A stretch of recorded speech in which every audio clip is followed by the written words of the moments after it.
ஜப வாழ்க்கையில் இப்போ பர்திமை குருடன் நமக்கு கற்றுக் கொடுத்த பாடங்களை அறிந்தோம். அப்போது எல்லாரும் அதட்டின பொழுது அவன் முன்னிலும் அதிகமாய் சத்தமிட்டு கூப்பிட்டான்.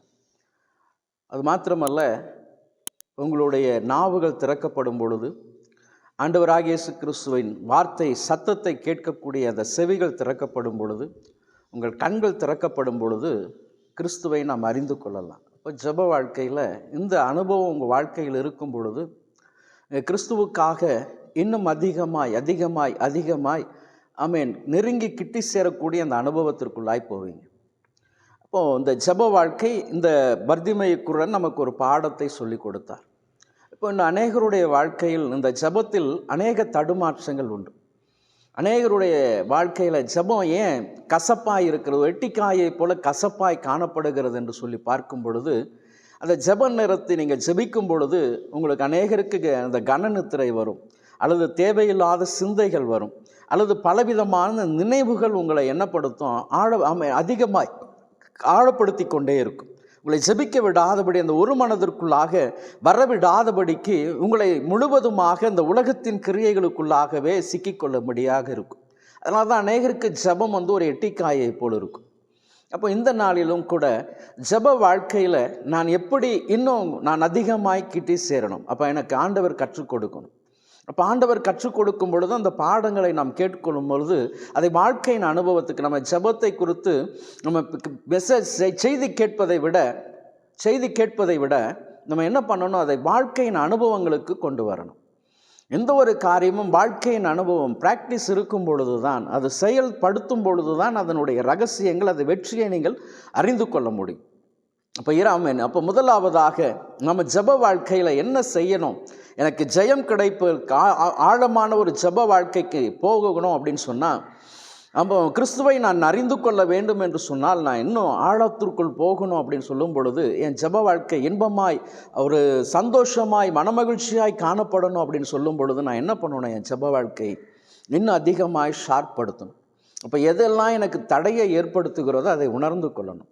அப்போ அந்த உணர்ந்து கொள்ளணும் அப்படின்னும் பொழுது வேதத்தில் இதற்கு ஒரு நல்ல ஒரு எக்ஸாம்பிள் இருக்குது, நல்ல ஒரு எடுத்துக்காட்டு காணப்படுகிறது. ஜப வாழ்க்கை, நீங்கள் ஜபம் பண்ணும் பொழுது என்ன செய்ய வேண்டும் என்பதை நமக்கு சொல்லிக் கொடுக்கிறது. ஆதியாகமத்தின் புஸ்தகம் 32ஆம் அதிகாரம் 23ஆம் வசனத்தை நான் வாசிக்கிறேன்.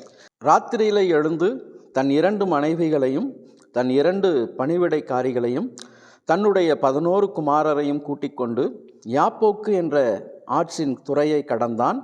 அவர்களையும் சேர்த்து ஆற்றை கடக்க பண்ணி தனக்குண்டான யாவையும் அக்கறைப்படுத்தினான். ஜப வாழ்க்கையில் நீங்கள் கசப்பாக இருக்குது என் வாழ்க்கை, என்னுடைய ஜபம் கசப்பாக இருக்கு, ஐயா ஜபனாலே ஒரு கசப்பாக இருக்கு, எட்டிக்காயை போல காணப்படுது.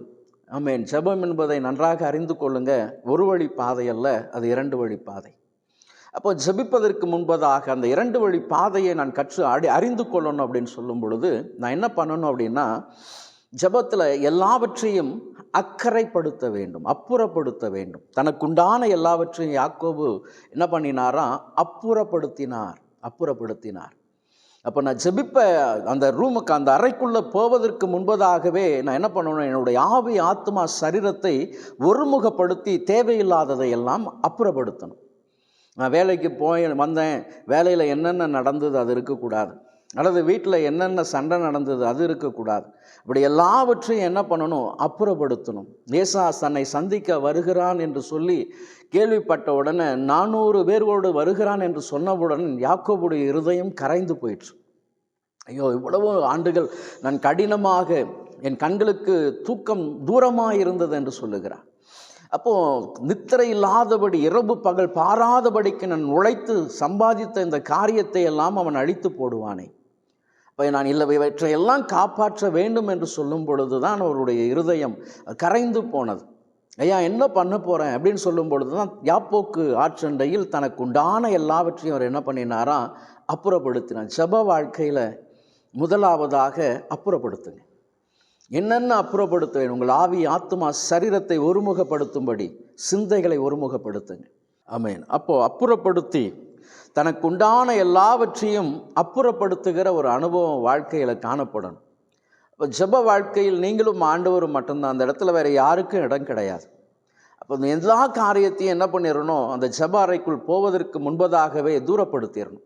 ஐயா, நாம் ஆண்டவரும் நானும் பேசக்கூடிய அந்த இடத்துல வேறு யாருக்கும் இடம் கிடையாது, எந்த விதமான சிந்தைகளுக்கு இடம் கிடையாது. என் குடும்பத்தில் என்ன பிரச்சனைகள் நடந்தாலும், போராட்டங்கள் நடந்தாலும், அதை எங்கே இருக்கக்கூடாது, ஜெப அறைக்குள்ளாக இருக்கக்கூடாது, சிந்தைகளுக்குள்ளாக இருக்கக்கூடாது. அப்போ தனித்திருக்கிற அந்த அனுபவம். ஆமென். வேதம் சொல்லுகிறது, ஆதியாகமத்தின் புஸ்தகம் 32ஆம் அதிகாரம் அந்த 24ஆம் வசனம், யாக்கோபு பிந்தி தனித்திருந்தான். ஜெப வாழ்க்கையில் தனித்திருக்கும். அப்போ அப்புறப்படுத்துகிறது ஒரு அனுபவம், இரண்டாவது தனித்திருக்கிறது ஒரு அனுபவம். அப்போ அந்த ஜெப அறைகளை நீங்களும் ஆண்டவரும் மட்டும்தான். வேதம் சொல்லுகிறது, தாகம் உள்ளவன் மேல் தண்ணீரை ஊற்றுவேன். அப்போ ஜெப வாழ்க்கையில் நான் தனித்திருக்கும் பொழுது வாஞ்சையாய் தாகமாய் நான் கர்த்தருடைய சமூகத்துக்கு போகணும். ஆகவே தான் சங்கீதக்காரனை குறித்து நம்ம வேத புஸ்தகத்தில் வாசிக்கும் பொழுது, மானானது நீரோடைகளை வாஞ்சிப்பது போல என் ஆத்துமா உம்மீது தாகமாக இருக்கிறது. அப்போ இந்த ஜெபத்தை குறித்து எவ்வளோ ஒரு வாஞ்சை பாருங்க. இரவு பகல் பாராதபடிக்கு தாவீது அநேக சங்கீதங்களை பாடினதற்கு காரணம் ஆண்டவர் மீது இருந்த ஒரு தாகம், ஆண்டவர் மீது இருந்த ஒரு வாஞ்சை, ஒரு பற்றுதல். அப்போ ஜெப வாழ்க்கையில் நீங்களும் ஆண்டவரும் தனித்திருக்கும் பொழுது அந்த வாஞ்சை தாகம், என் ஆத்தும நேசரே, நான் உம்மை சந்திக்க வந்திருக்கிறேன் ஐயா, உம்மோடு பேசும்படியாக வந்திருக்கிறேன். அப்போ அப்புறப்படுத்தி நீங்கள் தனித்திருக்கும் பொழுது நடக்கிற காரியம் பாருங்கள். அப்பொழுது ஒரு புருஷன் பொழுது விடியும் அளவும் அவனோடு போராடி ஆமென். அப்போ அப்புறப்படுத்துகிறார், தனித்திருக்கிறார், அதன் பின்பதாக போராடுகிறார். அப்போ நீர் என்னை ஆசீர்வதித்தால் ஒழிய நான் உம்மை போகவிடேன். ஆமென். வந்திருக்கிற கர்த்தருடைய ஜனமே, இதுதான் ஜெப வாழ்க்கையில் நாம் கற்றுக்கொள்ள வேண்டிய ஒரு பாடம். இன்றைக்கி அநேகருக்கு ஜெபம் எட்டிக்காயை போல் இருக்குது. அநேகருக்கு ஜெப வாழ்க்கை ஒரு எட்டிக்காயை போல் இருக்குது. ஒரு நல்ல ஒரு ஆண்டவருடைய பிரசனத்தை அறிந்து கொள்ள முடியாதபடிக்கு இருக்குது. இன்றைக்கி அநேகருடைய ஜெப வாழ்க்கை தோல்வி. காரணம் என்ன அப்படின்னு சொன்னால், அவர்கள் அப்புறப்படுத்த வேண்டியதை அப்புறப்படுத்தலை, தனித்திருக்கிற ஆண்டவருக்கு கொடுக்க வேண்டிய நிறத்தை கொடுக்கலை, அடுத்ததாக போராடி ஜெபிக்கிற அந்த அனுபவத்தை அவர்கள் பெற்றுக்கொள்ளலை. அப்போ எங்களுக்கு ஜெபத்தை கற்றுக் கொடுங்கள் என்று சொல்லி சீஷர்கள் கேட்குறாங்க. ஐயா, யோவான் தன்னுடைய சீஷர்களுக்கு ஜெபத்தை போதித்தது போல நீரும் எங்களுக்கு ஜெபத்தை போதிங்க ஐயா. அப்போ அந்த போதிக்க ஆமென், ஜெபத்தை குறித்து அறிந்து கொள்ள வேண்டிய சத்தியம் என்ன, ஜெப வாழ்க்கையில் ஏன் நான் தோல்வியில் விழுந்து போய் கிடக்கிறேன், நல்ல ஒரு ஆமென் ஆவியானவருக்குள் நிறைந்து என்னால் ஜெபிக்க முடியல, காரணம் என்ன, என் சிந்தைகள் என்னை ஒருமுகப்படுத்தக்கூடாதபடிக்கு என்னை என்ன பண்ணியிருக்கு, டைவர்ட் பண்ணி என்னுடைய சிந்தைகளுடைய எண்ணங்கள் எல்லாவற்றிலும் என்னை தூரப்படுத்தி ஜெப வாழ்க்கையை ஆமென் முழுவதுமாக அழித்து போட்டிருக்கு. அதனால தான் அநேகருடைய ஆவிக்குரிய வாழ்க்கையில் தோல்வி காணப்படுகிறது.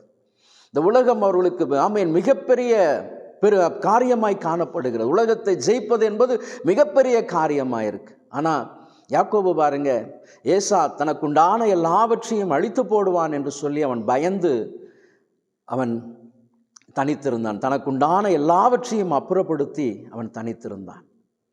ஆமென். இன்றைக்கு வந்திருக்கிற கர்த்தருடைய சனமே, நீங்கள் அறிந்து கொள்ளுங்க, உங்கள் ஜெப வாழ்க்கை தோல்வியாக இருக்கா, ஜெயம் எடுக்க முடியாமல் தடுமாறிக்கொண்டு இருக்கிறீங்களா? இன்றைக்கி ஆமென் ஆண்டவருடைய சமூகத்தில் ஐயா நான் ஜெபம் பண்ண போகிறேன், அந்த வாஞ்சை, அந்த தாகம், ஆண்டவர் மீது இருக்கிற அந்த அன்பு ஆமென் உங்களுக்குள்ளாய் அதிகமாய் சொல்லிக்கொண்டே இருங்க. ஐயா நம்முடைய சமூகத்தில் காத்திருக்கணும் ஐயா, அப்புறப்படுத்த வேண்டியவைகளை எல்லாம் நான் அப்புறப்படுத்தி ஆமென் ஐயா நான் தனித்திருந்து ராஜா உம்மோடு நான் போராடுகிற அந்த அனுபவத்தில் வரணும். அப்போ போராடி ஆமென் ஆண்டவருடைய சமூகத்தில் ஆமென் வேதம் சொல்லுகிறது, ரோமரில் வாசிக்கிறோம், நான் ஜெபத்தில் போராடுவது போல நீங்கள் என்ன பண்ணுங்களேன், போராடுங்க. ஆமென். ரோமர் 15ஆம் அதிகாரம் நினைக்கிறேன், ரோமர் 15:32 வசனம், நீங்கள் தேவனை நோக்கி செய்யும் ஜெபங்களில் நான் போராடுவது போல நீங்களும் என்னோடு கூட போராட வேண்டும் என்று நம்முடைய கர்த்தராகிய இயேசு கிறிஸ்து நிமித்தமும் ஆவியானவருடைய அன்பின் நிமித்தமும் உங்களை வேண்டிக் கொள்ளுகிறேன்.